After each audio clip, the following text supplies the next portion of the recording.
On and popping. Shalom. First and foremost, we give all praise and glory to Yahweh, Ba'ashem, Yahushua, Ba'ashem, Kakadash. And double honors to the apostles of GMS Ruel, shalom to the faithful men as always continue doing the work of the Lord. Alright, so GMS Columbus, Ohio, Sunday classes, the Bible series, continuing that. Lord willing, so today's going to be the book of Jeremiah, and because last time was the book of Isaiah. So, real quick, I'm going to bridge them too, so we can set the scene. And because, let me see, the last king that was in the book of Isaiah that was done pretty much was Hezekiah, King Hezekiah. And then we're going to have two more kings until we get to King Josiah, which is in the book of Jeremiah. So pretty much Isaiah and the book of Jeremiah, it happened, well, Isaiah passed like 50 to 60 years before Jeremiah came on the scene. You know what I'm saying? So real quick, let's get, hold up. Let's get let me see. Second Kings. Is it Second Kings? Well, matter of fact, we're gonna wait on that. Let's start with the article, then we're gonna get the Second Kings. I'll read it. This is an article from Daniel's Desk, Ancient Truth of Modern Time. You want to start at the first paragraph? Yeah. It's entitled The Weeping Prophet, a summary of Jeremiah's life. Jeremiah, well, it says Ben Hilkiah, which is, I believe, Bon, right? Mm-hmm. Yeah. It says before 627 BC, after 585 BC, is one of the more famous prophets of the Old Testament. The Most High sent him to the kingdom of Judah to warn them of judgment. Jeremiah prophesied during the chaotic years leading up to the invasion of Judah by Babylon. He lived through the siege of Jerusalem and continued to prophesy even after the fall of the city. He is known as the Weeping Prophet because of his painful emotional struggles as he brought the Most High's word to a rebellious nation. Right, and real quick, because I was, make that point, because like with the prophet Jeremiah, it's a good book anyway for all of us to read, but especially like younger brothers that first came to the truth, because the prophet, he did the same thing that we all did. When he first heard the truth, he tried to teach everybody and things like that. He tried to save everybody. He tried to save your woman. He tried to save your damn family and your children. And then pretty much that's what Jeremiah was going through. He was trying to teach people and he tried to keep doing it. And he actually prayed for the people. And the Lord was like, I ain't hearing none of their cries. And then eventually, after going through many things that he went through with his own goddamn people, eventually he just like, man, well then fuck these people, may the Lord destroy them. And that's what every phase that every brother is gonna go through when you first come to the truth. You're gonna have in your mind like, oh, hey, my woman here, you're Israelite, and then eventually the Lord's gonna come to a point where like, man, these dudes are 2/3. You can't force it, And real quick, I always use that testimony too. I remember I kept trying to teach people in my school and shit. And I remember that exact day when I finally realized, like, you can't force the spirit pretty much. Because I kept teaching them every day and all that. And then one day I remember we was just chilling. Everybody was like to the right of me. And I was just sitting down, everybody like talking. I'm just like, just thinking to myself, like, man, fuck these people, man. I literally said that, And that's what Jeremiah, he came to that revelation too. Lord willing, we might touch on that in a minute.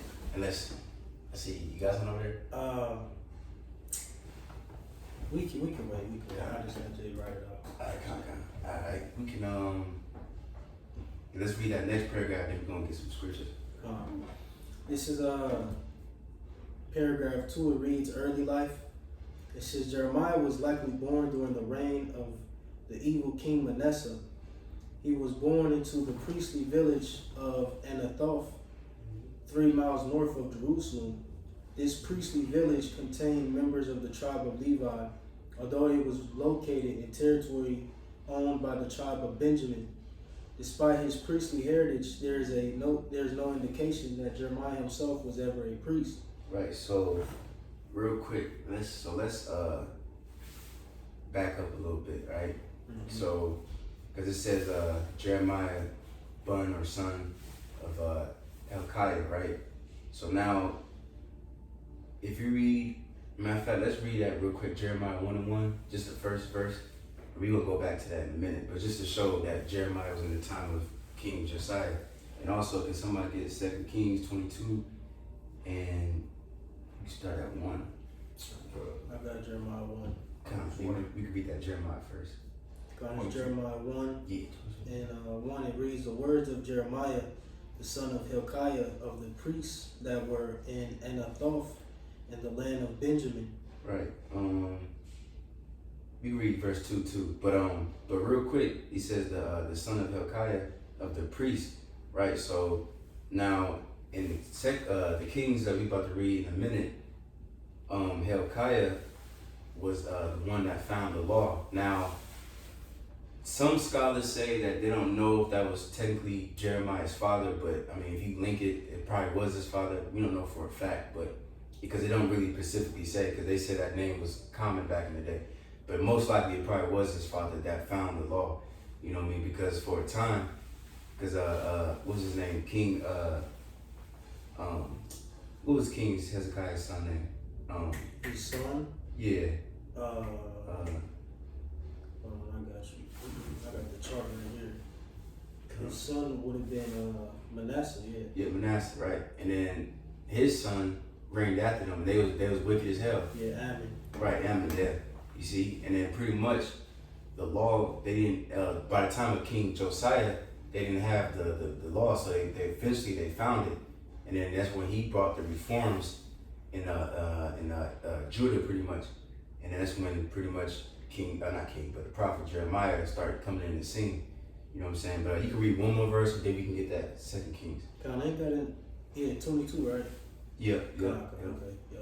Mm-hmm. This is Jeremiah 1:2. It says, to whom the word of Yahweh came in the days of Josiah, the son of Ammon, king of Judah, in the 13th year of his reign. Right, so just to show right there that that's the time period when Jeremiah came in. So now let's go 2 Kings. Matter of fact, you guys should start in 21, chapter 21, just to set the scene of what's his name? I was just gonna read it in the NLT, the first verse. But real quick, You got it. let's get it 2 Kings 21. And let's start at you can start at 16. 2 Kings chapter 2, 2 Kings 21:16. Moreover, Manasseh shed innocent blood very much, till he had filled Jerusalem from one end to another, beside his sin, wherewith he made Judah to sin, in doing that which was evil in the sight of the Lord Yahweh. Because remember, before King Hezekiah, he was a righteous king. You know what I'm saying? But his son was utterly wicked. But you got it. This is now the rest of the acts of Manasseh, and all that he did, and his sin that he sinned, and they not written in the book of the Chronicles of the kings of Judah. Mm-hmm. And Manasseh slept with his fathers, and was buried in the garden of his own house, in the garden of Uzzah. And Ammon, his son, reigned in his stead. Mm-hmm. Ammon was 22 years old when he began to reign, and he reigned 2 years in Jerusalem, and his mother's name was Meshullemeth, the daughter of Haruz of Jatbah. Mm-hmm. And he did that which was evil in the sight of the Lord, as his father Manasseh did, and he walked in all the way that his father walked in, and served the idols that his fathers served, and worshipped them. Mm-hmm. And he forsook the Lord Yahweh, the power of his fathers, and walked not in the way of the Lord. And the servants of Ammon conspired against him, and slew the king in his own house.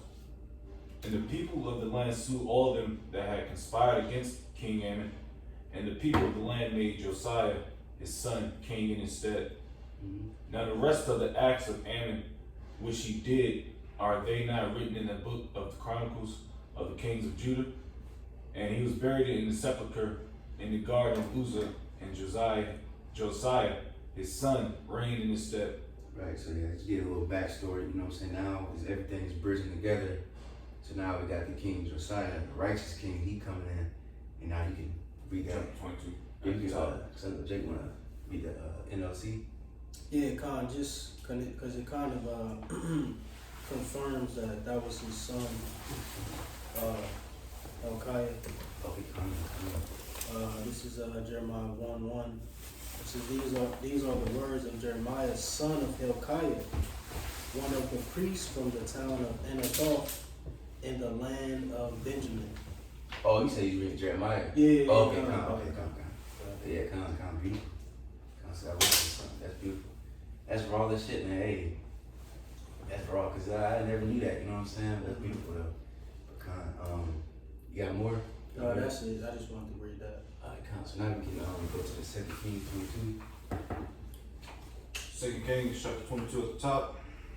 Josiah was 8 years old when he began to reign. Dang. And he reigned 31 years in Jerusalem, and his mother's name was Jedidah, the daughter of Adaiah of Bozkath. And he did that which was right in the sight of the Lord, and walked in all the way of King David's father, and turned not aside to the right hand or to the left. And it came to pass in the 18th year of King Josiah that the king sent Shaphan, the son of Azaliah, the son of Meshullam, the scribe, to the house of the Lord, saying, Go to Hilkiah, the high priest, that he may sum the silver which is brought into the house of the Lord, which the keepers of the door have gathered of the people, and let them deliver it into the hand of the doers of the work, that have the oversight of the house of the Lord, and let them give it to the doers of the work which is in the house of the Lord, to repair the breaches of the house. Right. You can skip to 8. You can skip around a little bit just to get to the main points. Yep. Verse 8. And Hilkiah the high priest said unto Shaphan the scribe, I have found the book of the law in the house of the Lord. And Hilkiah gave the book to Shaphan, and he read it. And right, which is it's gonna say it in the article too, which they most likely found in Deuteronomy, because that's when what it's gonna say. But you got it. And Shaphan the scribe came to the king, and brought the king word again, and said, Thy servants have gathered the money that was found in the house, and have delivered it into the hand of them that do the work, that have the oversight of the house of the Lord.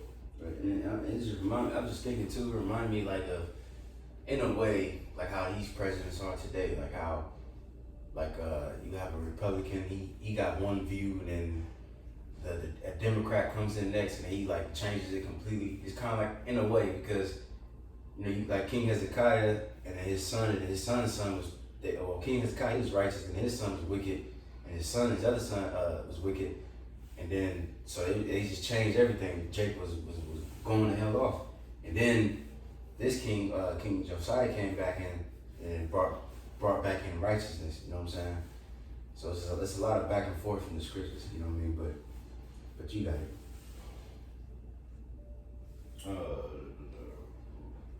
Verse 9. And Shaphan the scribe came to the king, and brought the king word again, and said, Thy servants have gathered the money that was found in the house, and have delivered it into the hand of them that do the work, that have the oversight of the house of the Lord. And Shaphan the scribe showed the king, saying, Hilkiah the priest hath delivered me a book. And Shaphan read it before the king. And it came to pass, when the king had heard the words of the book of the law, that he rent his clothes. And the king commanded Hilkiah the priest, and Ahikam the son of Shaphan, and Akbar the son of Mishiah, and Shaphan the scribe, and Azahiah, a servant of the king, saying, Go ye inquire of the Lord for me, and for the people, and for all Judah concerning the words of this book that is found, for great is the wrath of the Lord that is kindled against us.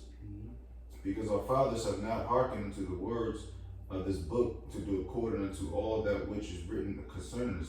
Right, man. We can stop there. Pretty much just to summarize the rest of the story, they went to a prophetess, you know what I'm saying, which we did have prophetess in the ancient world, but they wasn't on the highways and byways, you know what I mean? It wasn't nothing like that. You know what I mean? But they went to her and inquired of the Lord, and she pretty much gave the breakdown, like the judgment is coming pretty much.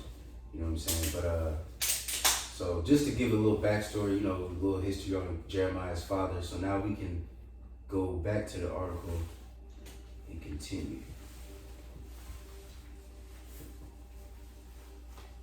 So we're back to the article.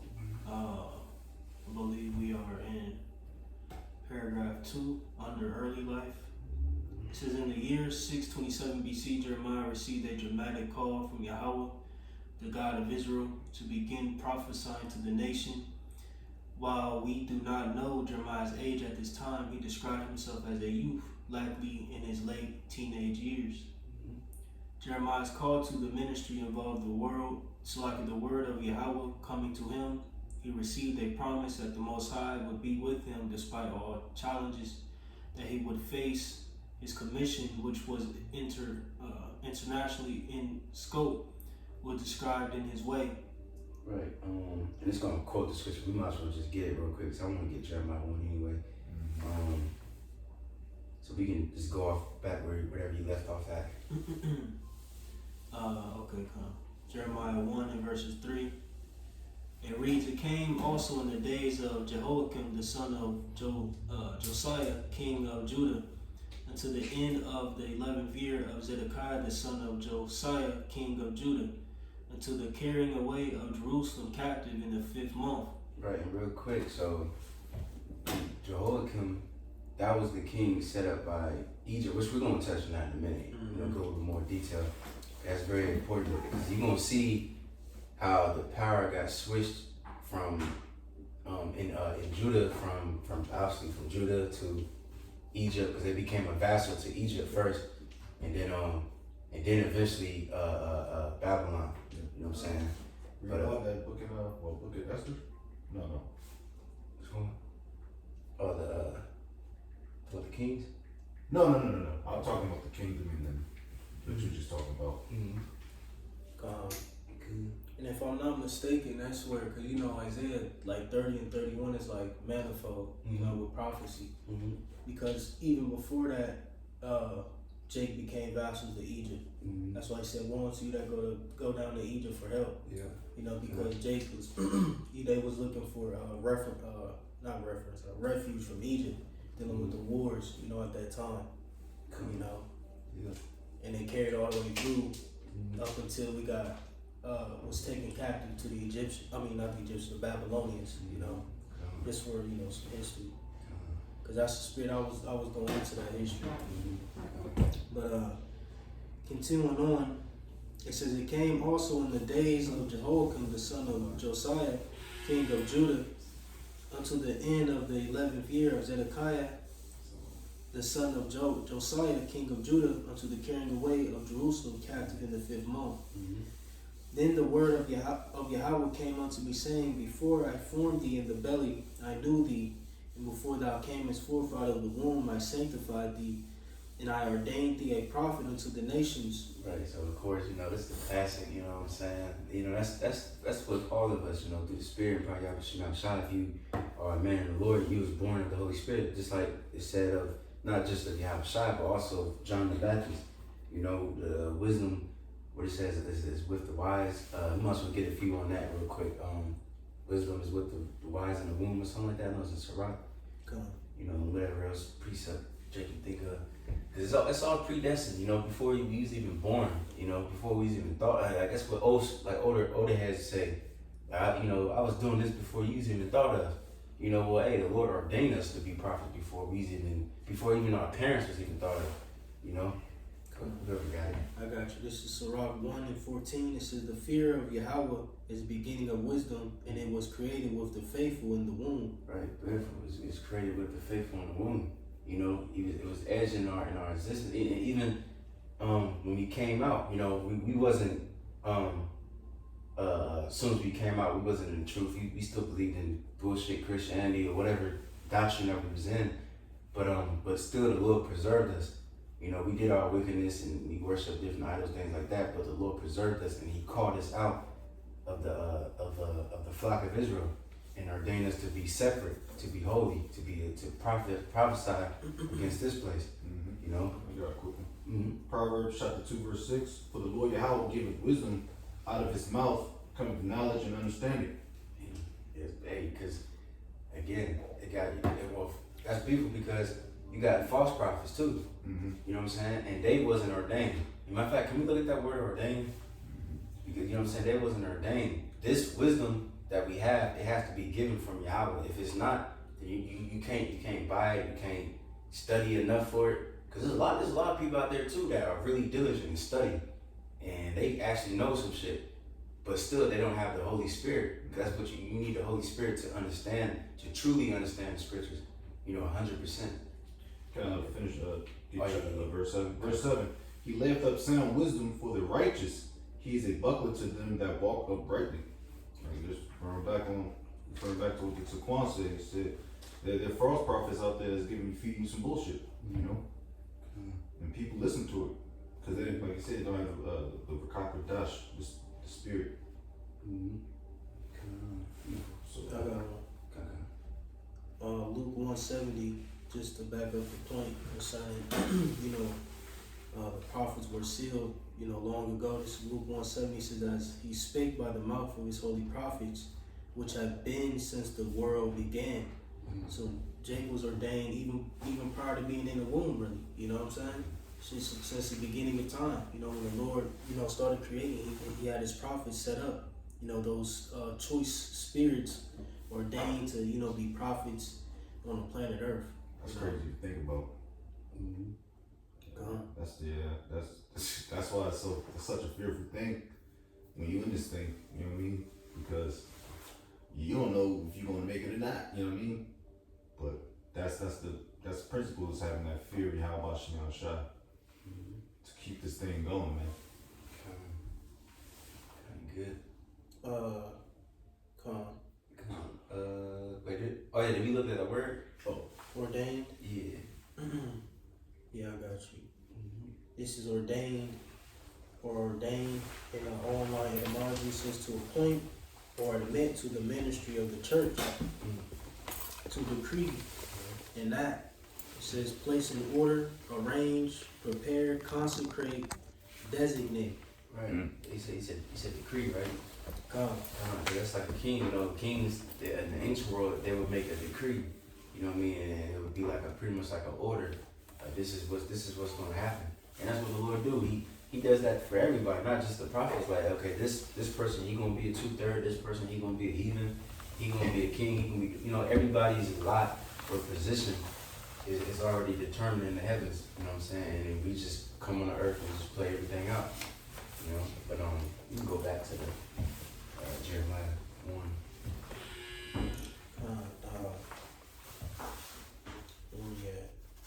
Also too, one more point, and just other little examples.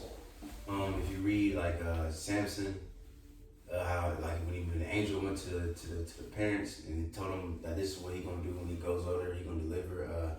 Yahweh Shai is another example. So on and so forth. The angel will like, your son's gonna do this and that.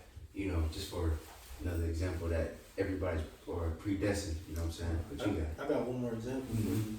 They said the same thing about concerning John in Luke 1 as well. If I jump down to verse 76, or I'm gonna start at 75. It says, "In holiness and righteousness before Him all the days."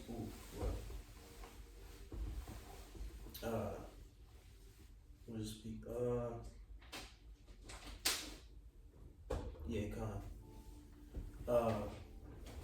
Verse 76.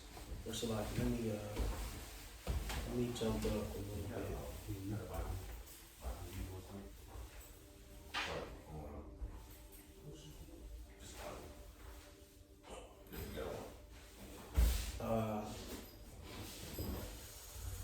Let me start at 73.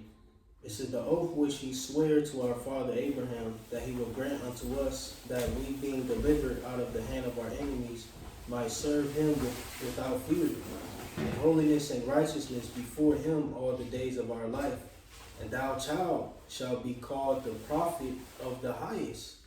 For thou shalt go before the face of Yahweh to prepare his way," which was speaking of Yahweh Shai. So like John the Baptist, again, just showing you how he was decreed, or a decree was placed upon his spirit to pave out the way for Yahweh Shah. He was ordained a prophet, from the beginning, Mm-hmm. Come on. And real quick, so like that made me think of something too. Cause that movie that I sent you, I don't know if you watched it yet. I gotta get to this a lot. It's called The Law of the Sun. Now this going on because it goes into like Buddhist shit, but we got the spirit, so we don't, we know how to chew the meat and spit out the bones. But it's raw as shit because and it's on YouTube too for free. So it's called The Laws of the Sun, and it goes into. It reminds me of Genesis. Really, it's like really kind of the same thing, but it was one part. Like the whole movie was spiritual, but it was one part with the dude or God or whatever. He was like, because people were sinning and killing each other, doing all that shit. And he was like, I gotta create souls to be like guiding people, to give people the breakdown, preach to them pretty much. And he created these souls, and then he threw them and took them to the earth and gave them a commandment like you're gonna teach the people, so on and so forth. And that's who knows exactly how the Lord did it. He probably had a whole council with us, like. Mm-hmm. I'm gonna have y'all go to earth and do, who knows, but we're gonna get all that breakdown in the kingdom. But it's beautiful, man. The Lord is beautiful. But we can go back to that Jeremiah.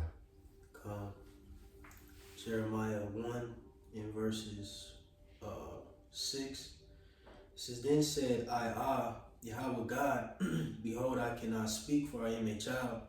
But Yahweh said unto me, Say not, I am a child, for thou shalt go to all that I shall send thee.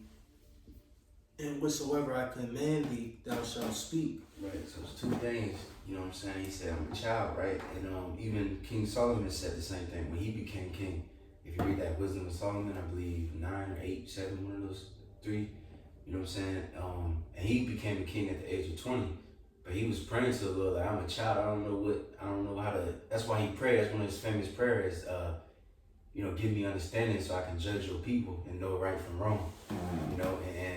And Jeremiah was in the same position. He was like, I'm a child, I don't know.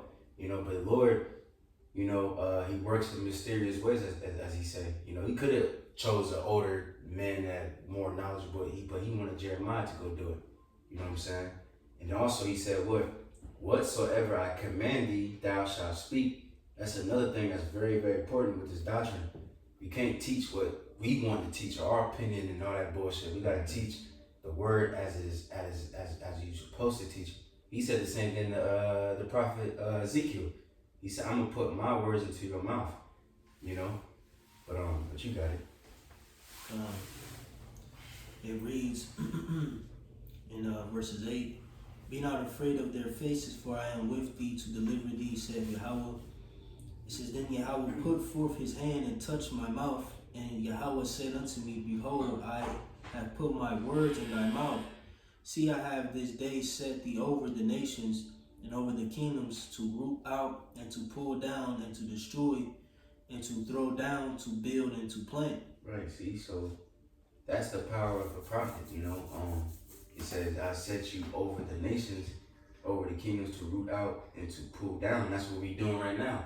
Even to this day, we prophesying the downfall of all these different nations, which you read Jeremiah, Isaiah, things like that, they cussing out Moab, they cussing out Elam, it's cussing out Babylon, it's cussing out everybody. That's what we doing. We saying America's gonna fall, but we also saying Russia, Iran, all them motherfuckers gonna fall. We just telling them their downfall. We pretty much chanting them down, and it says to build and to plant. And what are we building? We building spiritually the kingdom of heaven. We're not literally building houses so we can, we planting it by just speaking the words of the Lord, and we speaking it into existence. Well, that's what the mother camps want to do. They want to build communities and shit. Mm-hmm. Yep, that's why they gonna die, man, cause that's not the will of the Lord. You know what I'm saying? But okay, that was it. You can keep going. We just finish off the chapter. It's like I was thinking of precept in Ezekiel, but that's cool. Jeremiah 1 in verses 11, it reads, Moreover, the word of Yahweh came unto me, saying, Jeremiah, what seest thou? And I said, I see a rod of an almond tree.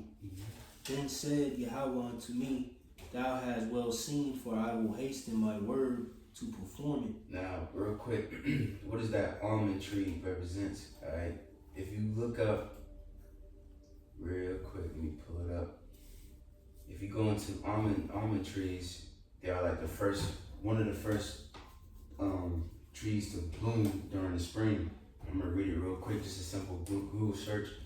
It says almond trees are among the first trees to bloom in early spring, or it's like the first deciduous trees, if I'm pronouncing that word right, to bloom in early spring, often flowering between late January and mid-February before the leaves appear. Let me see if I need anything else. Let me go down here. It says symbolism, often called the wakeful tree from the Hebrew, shaped because it is first to stir from winter. So pretty much, the Lord was going to make a quick work. You know, He's going to make His word be performed quickly. You know what I'm saying? That's what pretty much it was representing. You know what I'm saying? But I'm sorry. I'm gonna just one more point, cause just like in how we went to the book of Isaiah, with Isaiah's son, remember his name means pretty much to make a quick work or something, whatever. You know, so this is another example of that. You know, the Lord's just making it perform it quickly. But you gotta start. Oh, that's why the days are going faster, the weeks, man. It seemed like it was damn Monday yesterday. Yeah. But Yeah. I mean, Esau's a devil because he's trying to do that daylight savings times and all that bullshit, which happens once every year. But around this time too.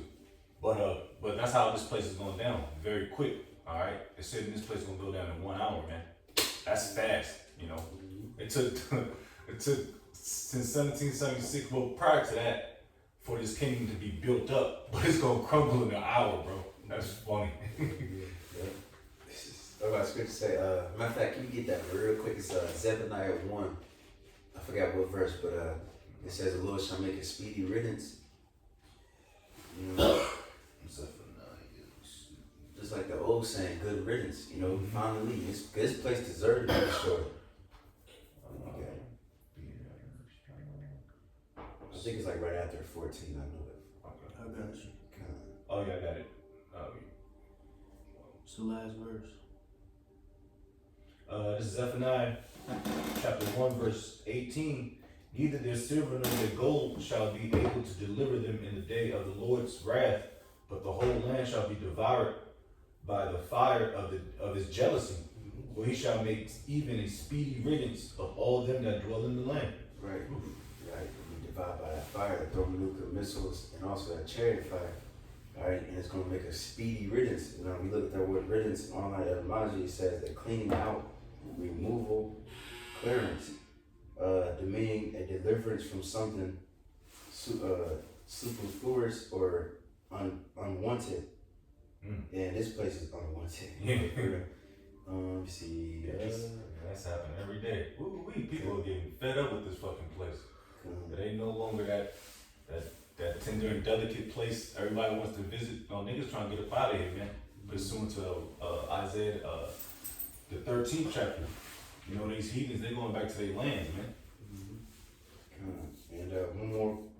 It says I'm gonna go to the root of the word, which is rid, which says clear, set free, save, to be freed from. You know, that's exactly what we need. We need deliverance, all right? But cause yeah, that's a video. I got to do a video on that. Cause once the Lord rid this place, you know, rid the world of evil, then we can be saved. But if the Lord don't destroy this place, we ain't gonna be saved. There's no, you can't skip that. You know what I'm saying? We're gonna continue to be wicked and going into sin.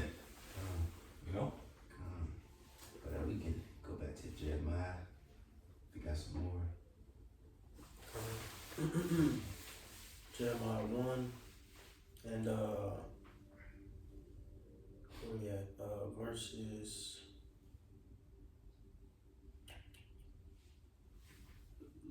I think that's 13. 13. Isaiah, Jeremiah 1:13, it says, and the word of Yahweh came unto me the second time, saying, what seest thou? And I said, I see a seething pot, and the face thereof is toward the north. Mhm. Then Yahweh said unto me, out of the north an evil shall break forth upon all the inhabitants of the land. Mhm. For lo, I will call all the families of the kingdoms of the north, saith Yahweh, and they shall come, and they shall set every one his throne at the entering of the gates of Jerusalem, and against all the walls thereof round about, against all the cities of Judah. Mhm. And I will utter my judgments against them touching all their wickedness, who have forsaken me, and have burned incense unto other gods, and worshipped the works of their own hands. Like we gonna see, Babylon came, you know what I'm saying, and pretty much fuck Jacob for their wickedness. You know what I'm saying? But you got a few more. We can close it, finish that out. Verse 17, it says, Thou therefore gird up thy loins, and arise, and speak unto them all that I command thee. Be not dismayed at their faces, lest I confound thee before them. Right, and that's an important thing to know when you're out in the highways and byways. Don't be afraid of these people. You know what I mean? If you are, and the Lord will confound you, He will embarrass you. You know what I mean? In front of them. You know what I mean? He will. You know, when you out there teaching, you gotta speak with confidence, authority. You know, with faith. You know, or if not, then they gonna see that, and they might attack you, or they might just talk shit and prove you wrong or something like that. Like, nah, we got the truth. It's not being proud or nothing. You know, we got the truth, and we teaching these people. They ain't teaching us. You know what I'm saying? We ain't afraid of little stupid ass young nigga or Esau. We don't care. You know, we gonna prophesy exactly what the Lord told us, even if it is very uncomfortable, because it's very uncomfortable for a lot of these people, because we point out their wickedness, especially Esau. You know, he wants us dead, man. You know, but you got it.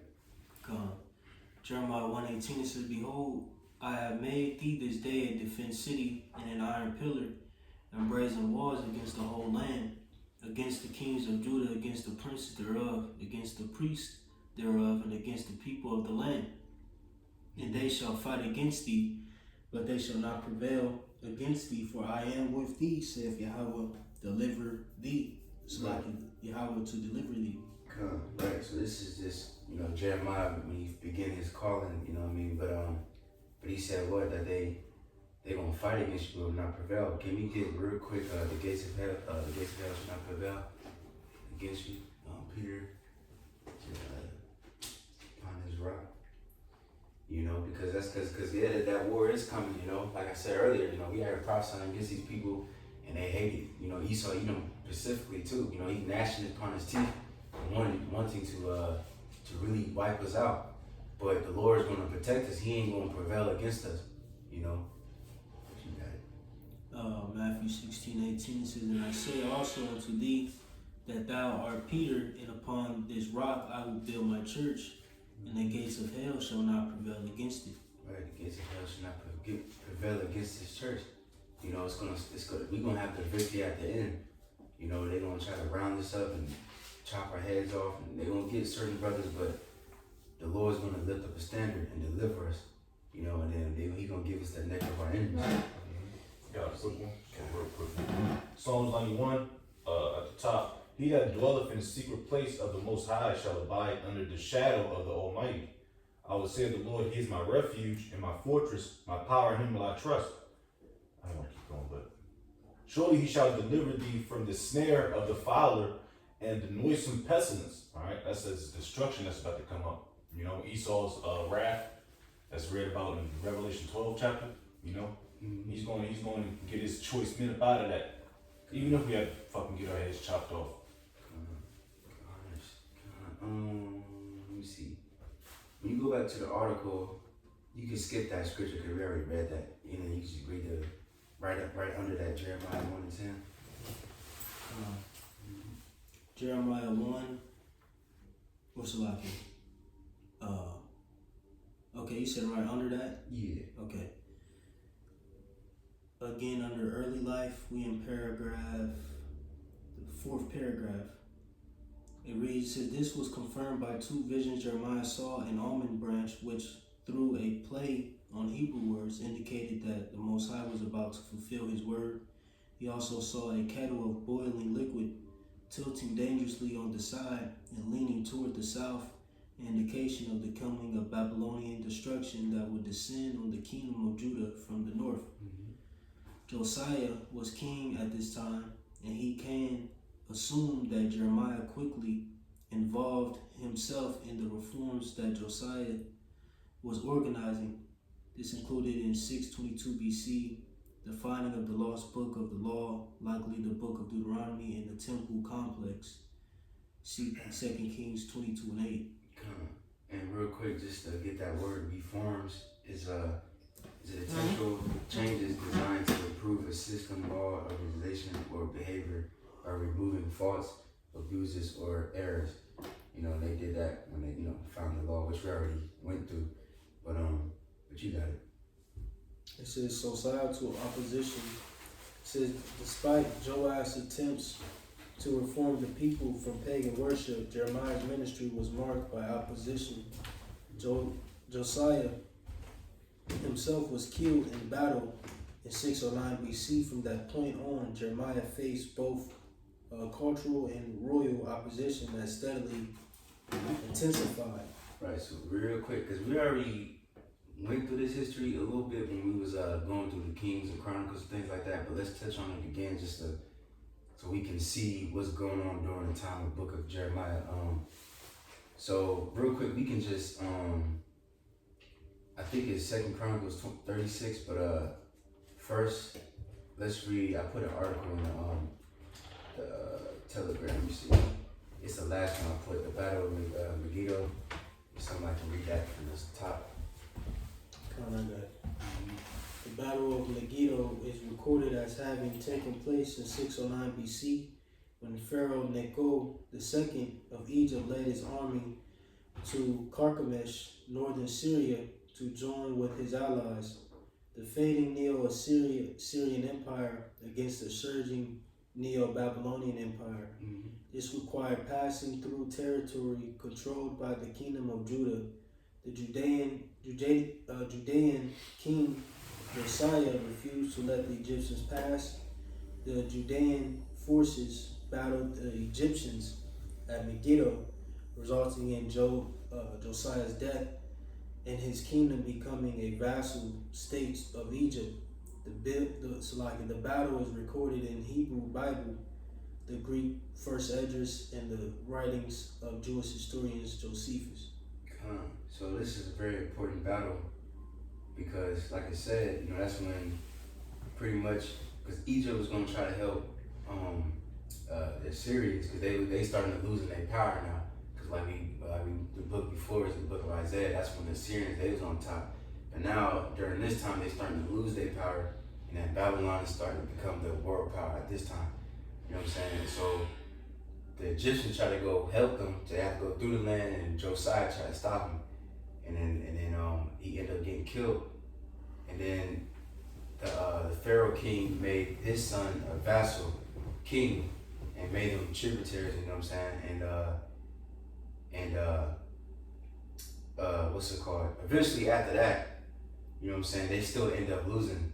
You know what I mean? Because Babylon, which we're gonna touch on that too, but Babylon, they that was prophesied in Jeremiah 46, how Babylon pretty much destroyed Egypt, and then that's when really, your boy the Syrians really lost their power. You know, in that area, on that whole area, the Levant area with Israel and Lebanon and all that shit. Like, you know what I'm saying? But let me see, what did I call it? That's some history. Okay, Just so Jake know where this account is at. This is First Esdras 1, and this pretty much taps into a lot of the works of Josiah. Him getting things in order, reestablishing the Passover, so on and so forth. But it also mentions the war and his death in this passage. And I'll just read a little bit. It says, First Esdras 1 and 25. It reads, it says, "Now after all these acts of Josiah, it came to pass that Pharaoh, the king of Egypt, came to raise war at Carchemish upon Euphrates, and Josiah went out against him. But the king of Egypt sent to him, saying, What have I to do with thee, O king of Judah? It says, I am not sent out from Yahweh God against thee, for my war is upon Euphrates. And now the Lord is with me, yeah, the Lord is with me, hasten me forward, depart from me, and be not against the Lord. Howbeit Josiah did not turn back his chariot from him, but undertook to fight with him, not regarding the words of the prophet Jeremiah, or Jeremy, spoken by the mouth of Yahweh, but joined battle with him in the plain of Megiddo. And the princes came against Josiah. Then said the king unto a servant, carry me away out of the battle, for I am very weak. And immediately his servants took him away out of the battle. Then got he up upon his second chariot, and being brought back to Jerusalem, died, and was buried in his father's scepter. You know, so just because it referenced First Esdras, you know, so for whoever may be watching, or new believers, where this account is at, but that's pretty much the point.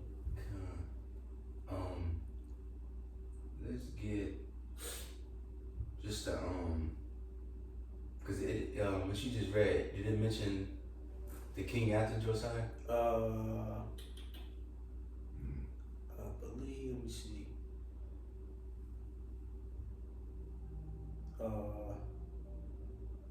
Yeah, I think so.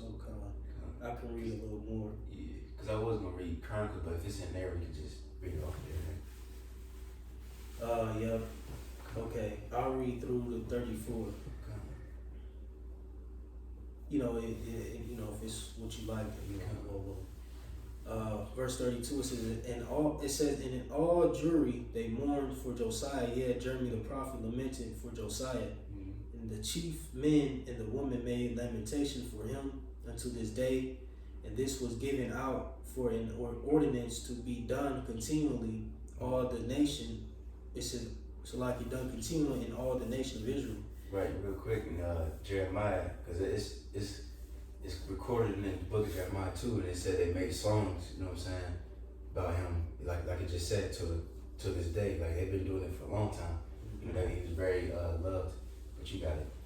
It says, these things are written in the book of the stories of the kings of Judah, and every one of the acts of Josiah that Josiah did, and his glory and his understanding in the law of the Lord, and the things that he had done before, and the things now recited are reported in the book of the kings of Israel and Judah. And the people took Jehoahaz, the son of Josiah, and made him king instead of Josiah his father, when he was 23 years old. What was that? I mean, I could keep going. Yeah, because they mentioned Egypt, because when they took him down, because I know that king got replaced. Right, and that's I believe Joaz, right? It's gonna keep going. Yeah, kind of. It says, how you pronounce it? Jehoaz. Jehoaz. Damn. Jehoaz. I hope they pronounce like that. I believe it, Jehoaz, or Shalom. I think that was like one of his other names. But you continue to read in verses 35. It reads, it says, and he reigned in Judea and in Jerusalem 3 months, and then the king of Egypt disposed him from reigning in Jerusalem. Right, just like similar how like you see today, like how America's doing, like Venezuela. I don't like that king. No, you ain't listening to anything I'm doing. I'm gonna dispose of you. Now I'm gonna set up another king. This is, that's in my interest. He's in my back pocket. So, what I'm saying? That's pretty much what he did, and pretty much that's how Judah became a vassal state at that time. I believe it was multiple times, but at that time with that king. But you got it. It says, and he set a tax upon the land of 100 talents of silver and 1 talent of gold. The king of Egypt also made King Jehoiakim his brother king of Judea and Jerusalem, and bound Jehoiakim and the nobles of Zerakis his brother, his brother, he apprehended and brought him out of Egypt. 25 years old was Jehoiakim when he was made king in the land of Judea and Jerusalem, and he did evil before Yahweh. You got more? It goes into all that. Pretty much this whole chapter. Matter of fact, But no, that's on you. yeah, let's come back to that because I believe we're gonna go back to it's gonna go into Babylon and all that. Yeah. You know what I'm saying? We go back to that. Let me see. So now we can go back to the article and continue there. Under societal opposition, paragraph 2. It reads, although the details are hazy, there was a plot to kill Jeremiah that was launched from the hometown of Anathoth, likely by the priests who preferred pagan rituals to the pure worship of the Most High. See Jeremiah 11 and 21. Let me see. I can read that real quick. This is good. Jeremiah 11:21 says, therefore, thus saith Yahweh, the man of Anathoth, that seek thy life, saying, prophesy not in the name of Yahweh, that thou die not by our hand. You know what I'm saying? Just see people getting mad at Jeremiah, and eventually they're going to throw him in a dungeon. But we can get that in a minute, but you go, keep going. It reads, so I can go back. Paragraph 3 says Jeremiah's ministry likely produced much of his friction because of his direct challenge to the people against their pagan practices in his most famous sermon, the Temple Sermon, which was preached in front of the gate of the temple in Jerusalem. Jeremiah called out the people for hypocritical actions, idolatry, and false religion. He then promised judgment if they did not repent, saying the dead bodies of this people will be food for the birds of the air and the beasts of the earth. Jeremiah 7:33. Want to read that or? It's good. We can keep going. Paragraph 4 says, throughout his ministry, Jeremiah was aided by Baruch, a scribe who took care to record the prophecies of Jeremiah after the painstaking labor of creating a scroll with the prophecies. The king Jehoiakim requested to hear the scroll read to him. Jeremiah 36:23. And Jay can read that on our own time because it's going to summarize it a little bit. So it's something good that you got. Says the king's response was unsupportive. He cut the scroll up with a knife and cast it into the fire, indicating his complete rejection of everything that Jeremiah was preaching. The final king of Judah, Zedekiah, was only slightly more supportive as the political situation deteriorated. He called Jeremiah and would request prophetic insight and what to do despite being promised mercy. Zedekiah never did what he was told. Instead, Zedekiah bowed to popular pressure, eventually leading to Jeremiah's arrest and imprisonment in Jerusalem. Right, because the niggas was getting mad, and it was just like, man, cast his men away, like throw him. Matter of fact, hold on, let me see. I think it's gonna mention it. Yeah, it's gonna mention it. You keep going. But you see though, well, throughout the whole Bible, but especially in Jeremiah, there was a lot of people that asked Jeremiah for counsel, and they just didn't give a fuck. They just did the complete opposite. Even at the end, when Babylon already did it, well, what they did, you had niggas asking like, well, should we go to Egypt or should we not? And then Jeremiah was like, no, stay here. And then they just did it anyway. Like it's just niggas, man. It's just irritating, man. Right, like even dealing with Zedekiah, you know what I'm saying? He rebelled against Nebuchadnezzar.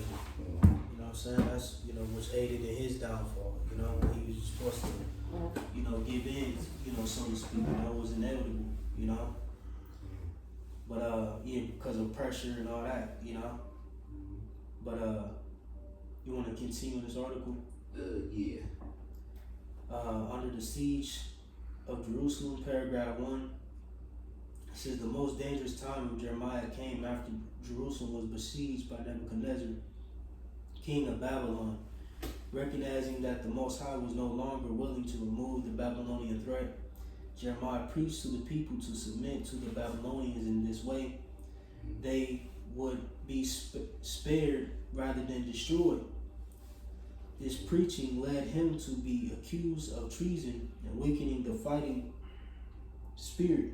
Right, so you pretty much try to call him like a call out. I mean, not call out. What's this shit called? Sage. Yeah, gun and a sellout. That's what I'm about to say. Like, you know, that's how they look at us too. Like we say that too. Like, hey, agree with your adversary quickly. You know, they look at you like you a bitch. You soft. You scared. Like, nah, it's just the wise thing to do. Right, If not, you gonna get fucked up. If y'all ain't doing nothing, Yeah. you ain't doing nothing for the community. You shut your ass up. Right. Nobody want that weak ass ham sandwich, Wonder Bread, and the Gatorade. Nigga, stop. Y'all ain't building no communities. Y'all ain't, you know what I'm saying? All that type of shit. Like. But continuing on, I believe we midway in the paragraph. It says, or I'm gonna just from the second sentence. It says, recognizing that the Most High was no longer willing to remove the Babylonian threat, Jeremiah preached to the people to submit to the Babylonians in this way. They would be spared rather than destroyed. His preaching led to him being accused of treason and weakening a fighting spirit. Jeremiah was lowered into a muddy pit for his crime, where he sank deeply into the mud. All of this was done with the permission of King Zedekiah. Now, we ain't gonna get the whole story because it's a lot of reading. I don't want to do it for the sake of time, but let's just read just a little bit of it. Of that account, Jeremiah 38, and we can start. Let me see. We can start at 1. We probably gonna end like around 9 or 10 or something like that. I got it. This is Jeremiah 38 at the top. It says, then Shephatiah, the son of Mattan, and Gedaliah, the son of Pashur, and Jekoel, the son of Shelemiah, and Pashur, the son of Melchiah, heard the words that Jeremiah had spoken unto all the people, saying, thus saith Yahweh, he that remained in this city shall die by the sword, by the famine, and by the pestilence. But he that goeth forth to the Chaldeans shall live, for he shall have his life for a prey, and shall live. Right now, that's what happened. Like when you go into like the first 3 besiegings, Yeah. they all lived. You know what I'm saying? They, Right. when, you know, when he was the chief of the nation, Daniel and all them, Right. you know what I'm saying? They all lived. You know. Come on. It says, Ezekiel, you know, down the line. It says, verse 3, thus saith Yahweh, this city shall surely be given into the hand of the king of Babylon's army, which shall take it. Therefore the princes said unto the king, we beseech thee, let this man be put to death, or does he weakeneth the hands of the men of war that remain in this city, in the hands of all the people, in speaking such words unto them. For this man seeketh not the welfare of this people, but the hurt. Right. You see that, you know, just linking it to today. Like, for example, you got like that Marine nigga that just got his arm fucking broke. You know what I'm saying? He was over there protesting like, hey, don't do it. We ain't fighting for Israel. And then they like, oh, now you gotta get this nigga out of here, cause they want what's this shit called, patriotic type of spirit back, so people can fight the war. And that's how these niggas was. 2/3 niggas just acting just like heathen. They wanted niggas to be like, nah, fuck that, we gonna fight for our land. But the prophet Jeremiah, which the word came to him, he said, no, don't do it. You know, but hey, of course niggas didn't listen, they got fucked up for it. You see, but you get a little bit more. Verse 5, it says, then Zedekiah the king said, behold, he is in your hand, for the king is not he that can do anything against you. Then took they Jeremiah and cast him into the dungeon of Melchiah the son of Hamelech, that was in the court of the prison. And they let down Jeremiah with cords, and in the dungeon there was no water but myrrh. So Jeremiah sunk in the myrrh. Right. You know, Some fuck shit, man. right through. That shit crazy. But we could read, but it's gonna summarize it anyway, so we can just go back to the article. You know what I'm saying? But yeah, that shit, I can just imagine how he just, you know what I mean, just sinking slowly and shit, man. That shit damn, that probably stunk in there, and this is a hard condition that he's going through. Imagine if Jake going through that shit. You think when some of us get locked up, we gonna be in the best fucking prison? Nah, we're gonna be in some horrible conditions. But Lil Willie, we gotta endure that. So I can feel like I was saying wrong. But yeah, and the Lord eventually delivered him out of that. But you got it. Mm-hmm. Going back to the article.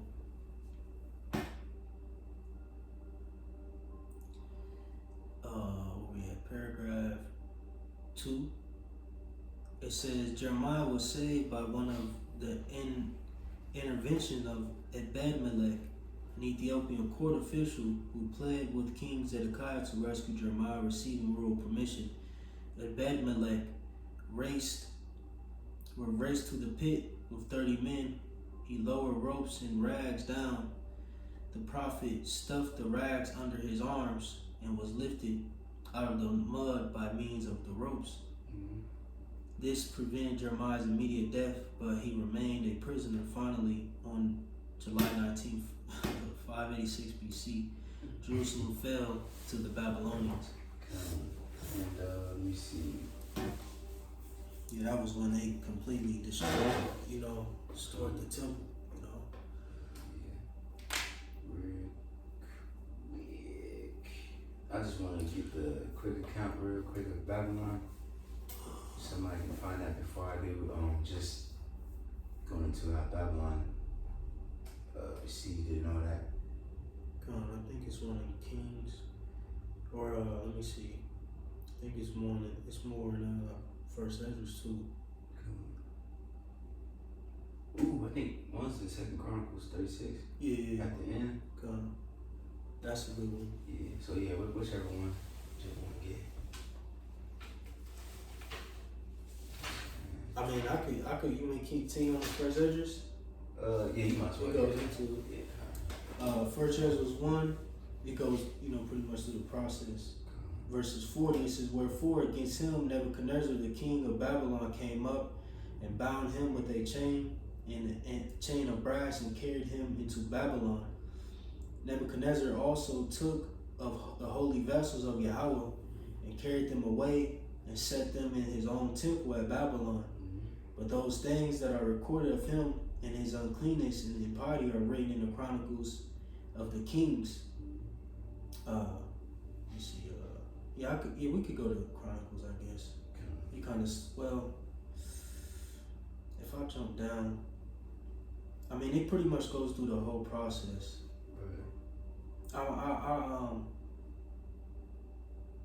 Did you want to get to the point pretty much?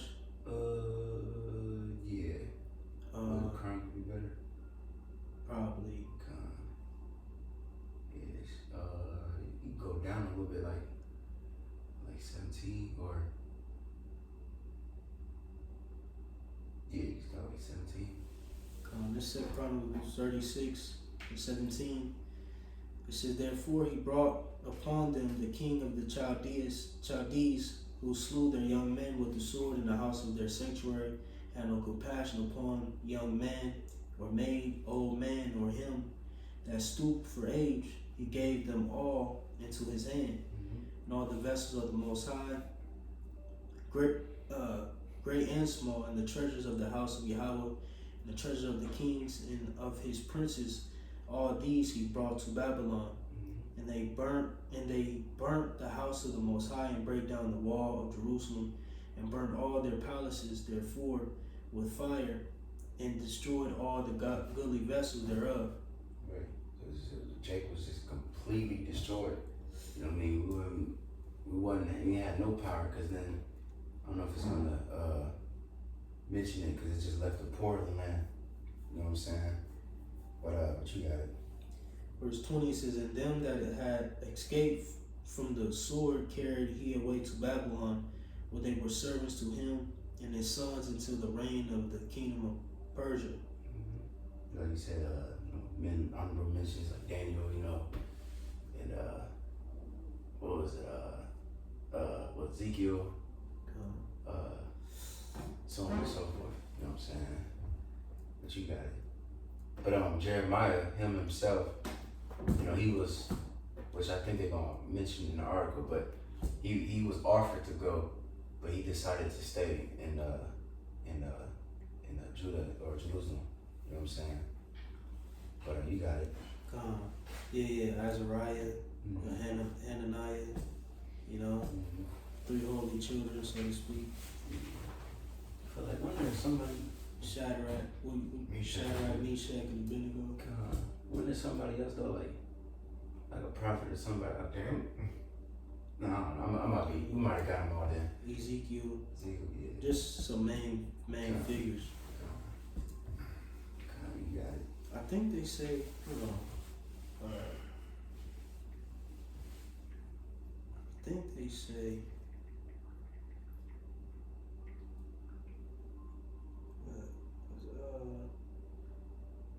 Okay, I could be tripping.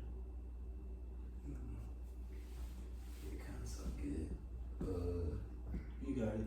I think was he done with that? Yeah, come. Okay, come. We go back to the article. Okay. It reads, paragraph. We're at ministry. Yep. Ministry after the siege. Paragraph 1. It says Jeremiah was known to Nebuchadnezzar, who thought highly of him because he had counseled the people to surrender.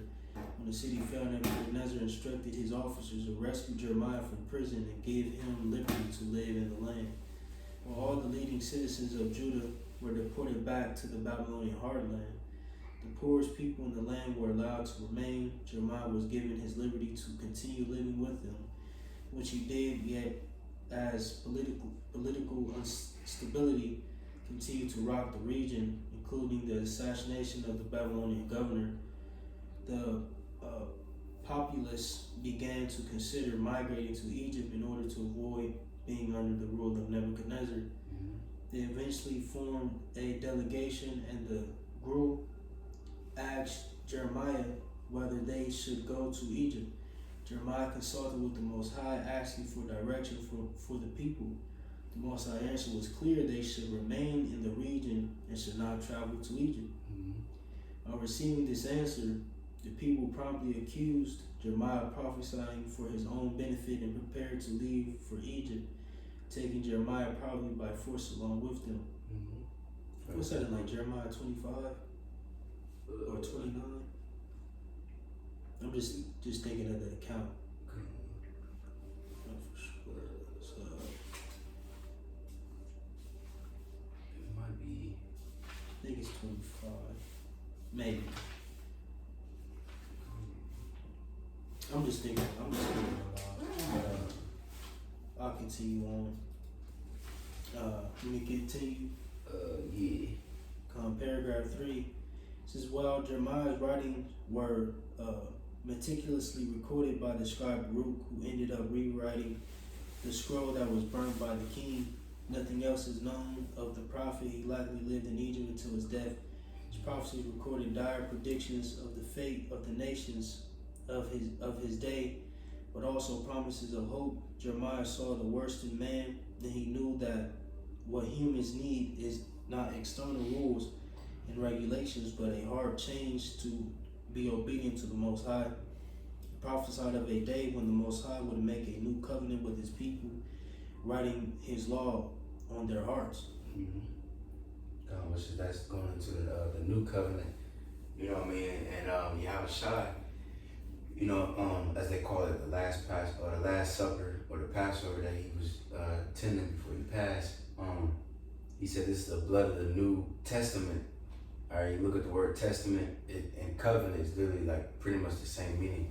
You know what I mean? So he said this is the blood for the New Testament, a new covenant, which is shed for many. And if you read Jeremiah, which is also written in the book of Hebrews, it said the new covenant is for Israel and Judah. So that's why a lot of Christians, they like to say, oh, the New Testament, that's when God changed his mind on it. No, the New Testament is a new covenant, which is for Israel, not for all nations. He said, I changed not. Mm-hmm. And then, just for reference, I believe it's the 43rd chapter when he went to Egypt. Yeah. You wanna read something or? Nah, I just you know, so whoever watches knows. Last paragraph. It says hundreds of years later, the writer of the New Testament the writer of the New Testament book of Hebrews would pick up this theme, referring to the promises of Jeremiah in Hebrews 10:16-17. The New Testament sees the coming of Yahushua, the Messiah, in this period where these prophecies began to come to fruition. The Most High instituted a new covenant based on the blood of Yahushua. Through the process of being born again, people receive hearts that have the Most High law written on them. Right. So, Lord willing, that was the end of it. Of the article. So, let me see. Let me just make sure one more thing real quick. Make sure I got everything. Yep. Alright, Con. Yeah, Con. I kind of skipped a part which we already discussed on when we was going through the Kings and Chronicles, things like that. So we gonna let go through it. But Jake are interested because that Jeremiah 46 was he was prophesying against Egypt, because we was talking about the transfer of powers and stuff like that. So when Egypt pretty much made Judah a vassal state, then after they tried to go help the Assyrians, they lost. Babylon destroyed them, and then that's when the Assyrians lost their power all in that area. That's when Babylon, that's when they eventually came over and all that good stuff. But if you want more details on that, it's an article called Nebuchadnezzar Fails to Conquer Egypt. So Jeremiah's prophecy was updated, which they was kind of going off on that. But it says the Torah.com, because the prophecy wasn't updated. Everything was true. But anyways, if you go into that article, it goes into the Jeremiah 46, and it also goes into the Babylonians account too, on how they, destroyed Egypt and all that good stuff. So, but that's pretty much the point. Anybody got anything? You're good. All right, Con. So, Lord willing, hopefully that was edifying. Next week is Book of Lamentations. That's quick and easy. So we're gonna go to the Book of Ezekiel as well. So, Con. So, Lord willing, hopefully that was edifying. We give our praise and glory to Yahweh, Bahasham, Yahushai, Bahasham, Hakadosh. The Master of Mr. Ruel, and show on to the faithful next week. Lord.